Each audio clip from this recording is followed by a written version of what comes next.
చెప్తున్నావంటే ఏమి కథ చెప్తుంది? దేవుడి కథ చెప్తుందా? ఇంకా మత్స్యమ్మ కథ చెప్తుందా? పోలేరమ్మ కథ చెప్తుందా? పోషమ్మ కథ చెప్తుందా? కట్ట మైసమ్మ పని చెప్తుంది. ఏది చెప్తుందని అంటే అది ఏది పనికిరాదు తల్లి, ఆ కథలు మనకొద్దు అని అభయానంద స్వామి ఏం చెప్పాడంటే, భూజనుల కథ కాదు, బొబ్బిలి కథ కాదు, దేవతల కథ కాదు, ఆ జన్మ కథ వింటే తగువేమీ లేదుగా. నా జన్మ కథ నేనింటే తగువేమీ లేదు కానీ పెద్దలు పోలోజు వీరాచారి స్వామి రాశాడు.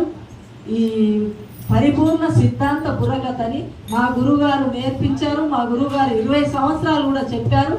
నాతోటి అంతం కాకూడదని వీళ్ళ గురువు వీళ్ళకి చెప్తే, మా గురువు మాకు చెప్తే మీ ఇద్దరం మళ్ళీ రాసుకున్నాం.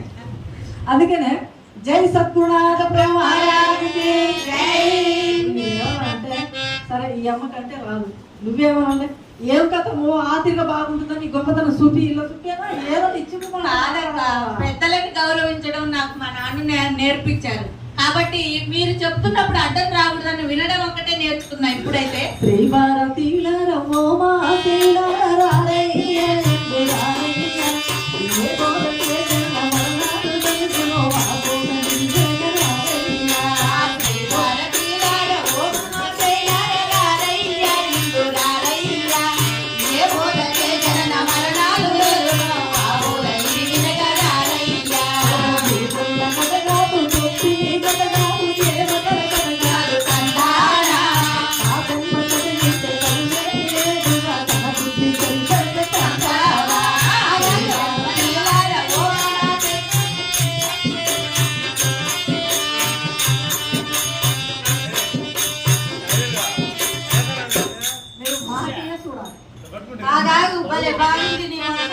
శ్రీ భారతీయులారా ఓమా శైలారా రారయ్య అంటే వచ్చేది ఎక్కడికి పోయేది ఎక్కడికి. ఓహో చెల్లి అలాగంటావా? అవును. జనన మరణములు అంటే సాగు పుట్టుకలని తెలుసునా?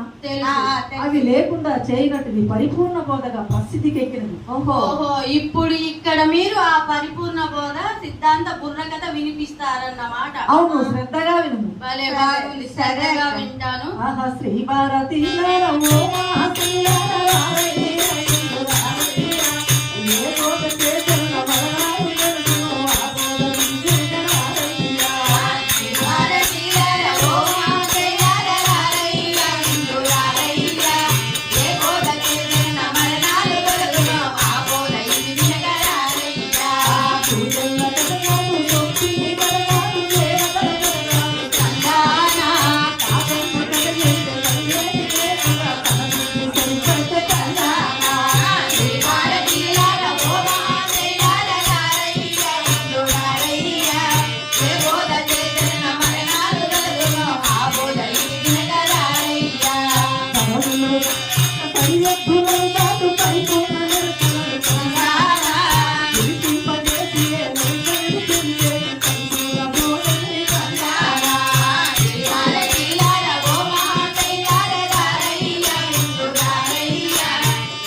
చెల్లి అచల బోధ ప్రతిష్టాపన చారులైన శివరామ దీక్షతులు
పూర్వము దైవం స్తుతించి కథ ప్రారంభిస్తారే, ఆహా. మరి మీ అందు దైవ స్తోత్రం లేదా? ఎందుకు చెల్లి లేకేమి విను, నువ్వు వింటుంటే నేను వివరిస్తాను. నగురోరధికం నగురోరధికం శివశాసనతః శివశాసనతః శివశాసనతః శివశాసనతః అనే న్యాయమున మాకు గురువే దైవ స్వరూపం కావున కృతాయుగం త్రేతాయుగం ద్వాపారం కలియుగం గురు పరంపర ధ్యానంగా నుంచి కథ ఆరంభిస్తాను. శ్రద్ధగా విను. శ్రద్ధగా వింటాను. శ్రీ దక్షిణామూర్తి మొరలో పలిపై